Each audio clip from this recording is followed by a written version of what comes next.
Mas Wowi ini sopo toh mas? Jadi kalau ditanya siapa bosman gitu ya, saya adalah emang sengaja mengacurkan bangsa Indonesia. Jadi by all means Malaysia ini memang sedikit nakal. Mas Wowi, apa kabar? Baik, apa kabar mas? Bosman yang sontoloyo. Ini ngetop banget, tapi mungkin anak-anak muda nih khususnya yang penontonku ini mungkin pengen kenal sih. Mas Wowi ini sopo toh mas? Saya tuh singa tua yang luka. Kemudian daripada merusak, ya saya menulis. Kebetulan hobi saya adalah menulis dan saya adalah amateur writer kali ya. Amateur writer itu bukan karena komersial, tetapi karena setiap hari saya punya diary. Zaman dulu saya punya diary. Jadi sekarang sejak 2011 diary-nya saya pindahin ke Facebook. Cuman nama peristiwanya saya sadurkan supaya saya ada memori sedikit gitu ya. Nah saya heran kenapa buku harian saya dibaca orang, itu aja yang saya heran gitu. Jadi kalau tanya siapa bosman gitu ya, saya adalah amatur writer. Gokil, amatur writer tapi bisa memprediksi masa depan. By data, tapi always by data ya. Mas Wowi katanya pernah mewawancarai 400 teroris. Sebutin 5 tersangka teroris yang susah ketebak gitu. Jadi dari 2009 sampai 2013 saya memang aktif sekali di dalam membantu negara karena saya merasa terorisme itu adalah act of war, atau terorisme itu adalah tindakan perang yang terkecil. Jadi perang sel, dan dia menggunakan aksi teror atau menakut-nakuti. Tujuannya kalau di negara berkembang seperti Indonesia berbeda dengan sebuah aksi teror di negara maju seperti misalnya di Jepang gitu. Kalau di sebuah negara maju, aksi teror dipakai untuk merubah kebijakan. Kalau di negara berkembang seperti di Indonesia adalah merubah pemerintahan. Jadi saya pikir ujung-ujungnya pasti memecah NKRI, dan darah merah kita langsung keluar kalau teroris ini arahnya merubah NKRI gitu ya. Know-how saya adalah bagaimana mengetahui pola pikir mereka kemana, patternnya. Ya saya interviewnya interview biasa, mereka bahkan tidak menyadari bahwa itu adalah bagian dari interview. Bukan sekedar bukan collect data, bahkan kita ada cara untuk bertanya. Yang menarik adalah seorang Malaysia, agen dari Inggris yang namanya Nurdin M. Top, emang sengaja mengacurkan bangsa Indonesia. Jadi by all means Malaysia ini memang sedikit nakal. Kita disusupi dengan Nurdin M. Top, dan dia punya kemampuan linguistik pattern yang sangat luar biasa. Beberapa kali dokumen saya menyaksikan, dia dalam kurang dari 5 menit bisa membuat orang teriak Toto Allahu Akbar dan berani jihad. Bener-bener cara pengerubah itunya, dan itu menggunakan dengan waking hypnosis, alias dia tidak mempengaruhi orang yang tutup mata tidur gitu ya, seperti yang di komersial itu. Dia nggak kayak uya-uya ya. Dan itu kelihatan masih rendah memang ilmunya yang menggunakan tidur itu hipnosis. Tapi waking hypnosis itu benar-benar sadar, mata terbuka, kesadaran penuh, dan dia menggunakan linguistik pattern yang sangat luar biasa. Polanya saya pelajari, saya bilang gila nih orang, 5 menit aja anak.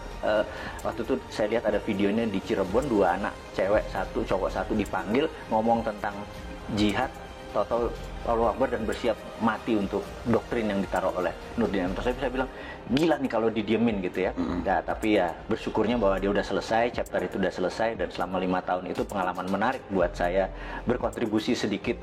Bukan saya adalah bagian dari lembaga tertentu, tapi ini adalah berkontribusi sedikit bagaimana supaya terorisme yang mengatasnamakan agama, yang mau mecah belah NKRI sekarang bisa dikatakan sudah selesai. Tapi yang jelas yang menjadi pahlawan menurut saya adalah Pak Tito Karnavian, orang-orang yang di dunia kepolisian saat ini, yang dialah actionnya ya. Kalau saya kan cuma polanya atau patternnya atau mindsetnya saja yang saya pelajari. Mudah-mudahan menjawab apa sedikit. Yes, waduh, saya nanya saya yang merinding. Nah, Mas Wowi, pertanyaan ketiga kan, Mas Wowi pernah bilang nih, orang-orang harus paham cara dunia ini bekerja. Bisa nggak sih Pak di-share poin terpenting, minimal kita sebagai orang awam tuh harus ngerti apa sih maksudnya gitu, dunia ini bekerja tuh seperti apa gitu. How the world work, bahasa Inggris susah bener ya. How the world work. Gitu.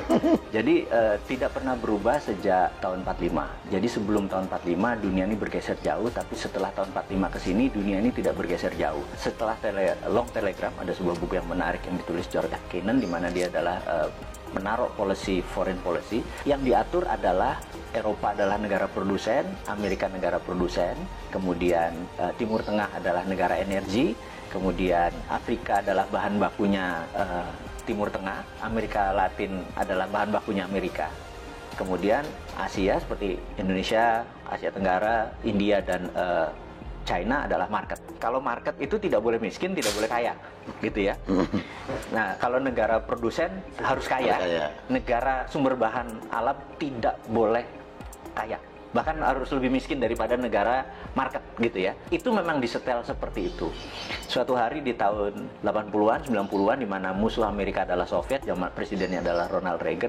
Mereka fokus di Timur Tengah karena energi, dan tahun 91 Soviet rata tanah. Fokus mereka terhadap energi itu lupa bahwa ternyata China membangun manufaktur. Dan China membangun manufaktur itu bukan sendirian, dia dengan geng globalis dalam tanda petik ini ya. Tahun 80-an itu masuk ke China hanya sebagai labor murah, China membangun produksi. Nah, begitu China 20 tahun kemudian, dunia shock di tahun 2008 pada saat Olimpiade Beijing. Di situ dunia shock karena China mendadak menjadi negara produsen, dan Amerika udah telat, realize-nya, menyadarinya telat. sudah telat gitu.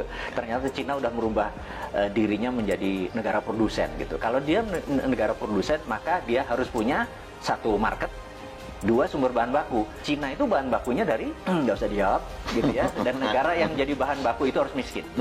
Nah, negara yang jadi pasarnya dia yaitu Amerika dan Eropa tidak boleh kaya, tidak boleh miskin. Itu disetel sama Cina sekarang. Jadi kalau pemerintah tidak paham how the work, bener ya? Ya kayak sekarang ini kita kayak kikuk mau dagang apa, salah semua, pertanian tidak bisa independen, pupuk aja impor dan lain sebagainya karena nggak ngerti gitu ya. Nah, kita coba mengingatkan bahwa kalau sebagai Anda pengelola negara tapi nggak ngerti how the work, ya seperti sekarang berantakan. Nah, ini kita buka makanya. Mas Wowi, ini kan kalau orang awam nih ngelihat propaganda di dunia ini kan ya bisa jadi hoax gitu ya. Sebenarnya propaganda itu rumornya tuh ada nggak sih yang kayaknya nggak mungkin gitu, tapi it's real gitu. Propaganda itu ilmu makrifat, ilmu tertinggi dari strategi mempengaruhi orang lain. Jadi yang paling rendah namanya agitasi. Agitasi itu adalah mengajak. Provokasi mengajak dan bergerak. Propaganda adalah changing mindset. Jadi ini semua bertahap. Mengajak dulu, mengajak dan bergerak, kemudian changing mindset. Propaganda itu bukan sekedar informasi satu aja, itu masih agitasi namanya. Propaganda itu changing mindset. Misalnya kita ingin Indonesia ini negaranya khilafah gitu. Ini contoh saja. Mereka punya cara melakukan agitasi, provokasi supaya nanti oh iya ya, kita harus merubah menjadi khilafah. Itu contoh propaganda. Namanya changing mindset. Jadi kalau sepotong-sepotong nggak bisa dibilang itu propaganda. Jadi harus hati-hati, sepotong-sepotong ini bagian dari pasal-pasalnya ini. Counter propagandanya pun kita udah harus siap. Gitu, ada counter propaganda. Oh, ini bagian dari propaganda, bagian dari agitasi, bagian dari provokasi, bagian dari, kita harus ada counternya. Saat ini dunia intelijen harusnya punya divisi itu. Mudah-mudahan sadar. Karena sadar itu dalam artian karena ilmu ini bergeser terus, ilmu komunikasi massa ini bergeser terus. Dulu adalah menggunakan koran, dulu menggunakan TV, dulu menggunakan radio, sekarang menggunakan apapun. Jadi sekarang ini perangnya bukan battle ground, bukan perang ground, tapi battle space. Nah, kemampuan battle space kita ini, perang di udara tadi, bukan satelitnya, bukan sekedar internetnya, bukan sekedar sosmednya, tapi kontennya ini benar-benar tidak sesederhana yang seperti kita bayangkan. Nah, di sana dokter-dokter semua, iya kan, bukannya seseorang yang ilmu pengetahuan psikologinya nggak mateng gitu. Jadi saya pikir banyak yang harus kita pelajari. Jadi sekali lagi anak-anak muda yang di bawah 40 tahun yang saya bilang nanti 4 tahun lagi berkuasa itu, kesempatan Anda belajar. Karena yang tua-tua nggak mungkin belajar kan. Terlambat. Kalau sekarang yang lagi Mas Wowi dalemin, khususnya di Indonesia ini lagi ada propaganda apa sih? Saat ini yang saya lihat kita terjadi pelemahan di dalam memahami namanya sovereignty atau kedaulatan. Ekonomi kita tidak berdaulat, finance kita tidak berdaulat, bahkan sumber daya alam kita tidak berdaulat. Bisa diambil contoh gini, kita udah dikadali sama Freeport. Dikadali Freeport tuh gini, Grasberg itu adalah tambang tembaga. Kita cuma dapat koper konsentrat. Setelah diproses jadi konsentrat, dikirim anoda slime, dikirim tadi, dan kita tidak mendapatkan benefit koper konsentrat. Apa itu benefit? Begitu dia masuk ke smelter, maka outputnya adalah gold, 100 ton per tahun, platinum 50 ton, dan ada uranium dari rare earth. Kita tidak mendapatkan benefit tersebut. Jadi kita cuma dibayar pajaknya hanya koper, tembaga gitu ya. Oke, kebodohan 40 tahun, udahlah biar dulu mbah-mbah yang kita mungkin udah dapat benefit ya wes, kita kan orang Jawa dididik mikul dhuwur mendem jero ya. Ya sudah, kita mikul dhuwur, oke gitu.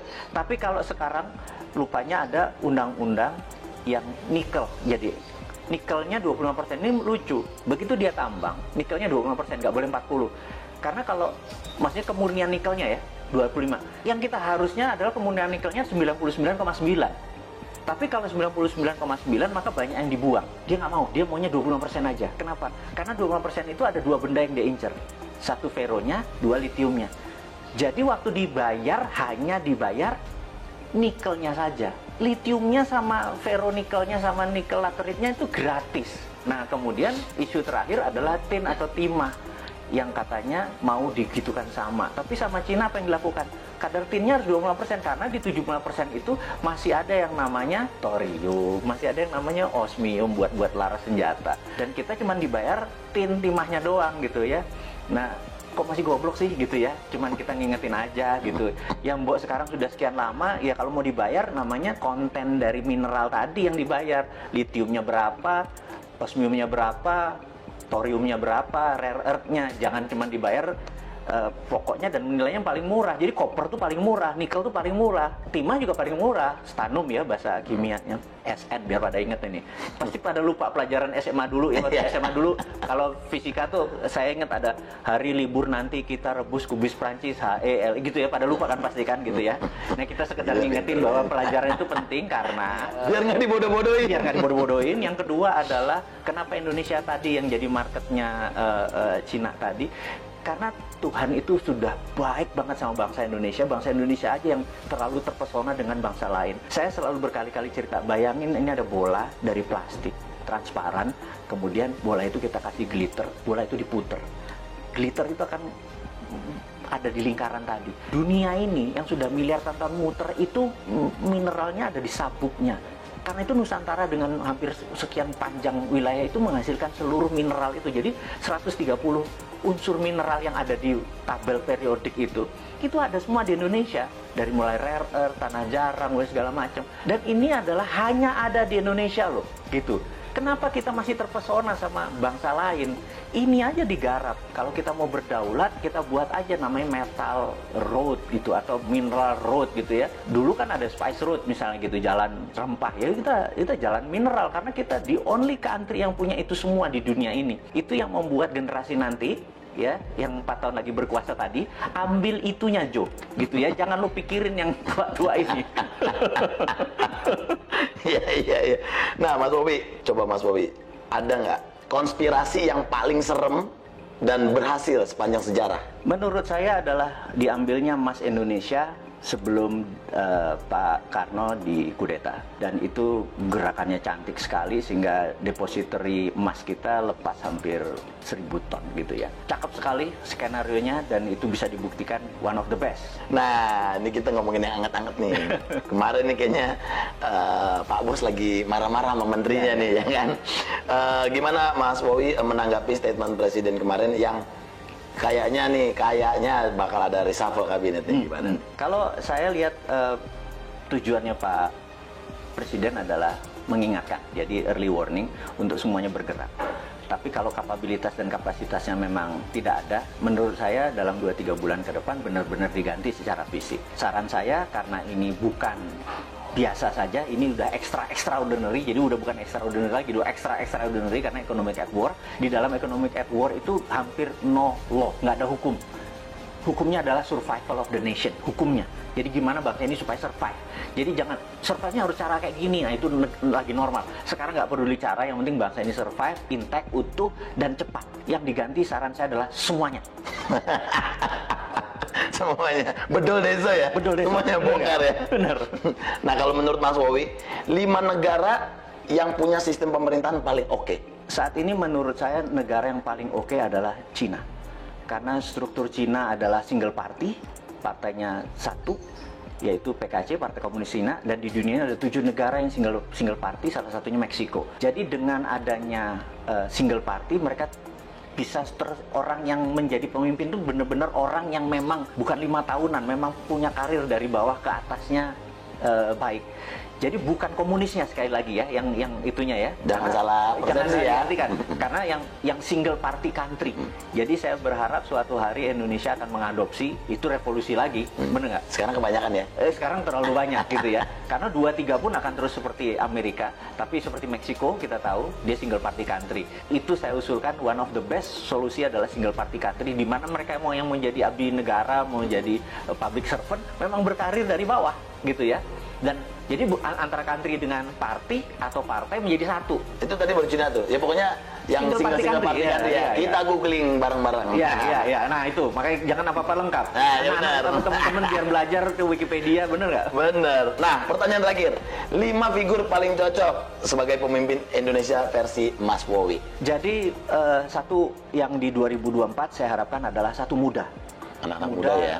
Iya, muda kalau bisa milenial. Milenial artinya tidak lebih 44 tahun. Yang kedua adalah dia nasionalis, jadi bukan globalis. Ketiga dia harus religius, gitu ya.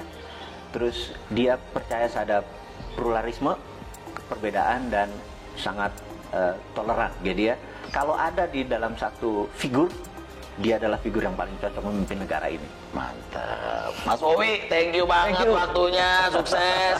Pokoknya kita tunggu nanti ocehan-ocehan dari Mr. Bosman, ya kan, yang selalu kontroversi tapi menarik untuk diikuti. Sekali lagi thank you buat waktunya di Kui Entertainment. Thank you.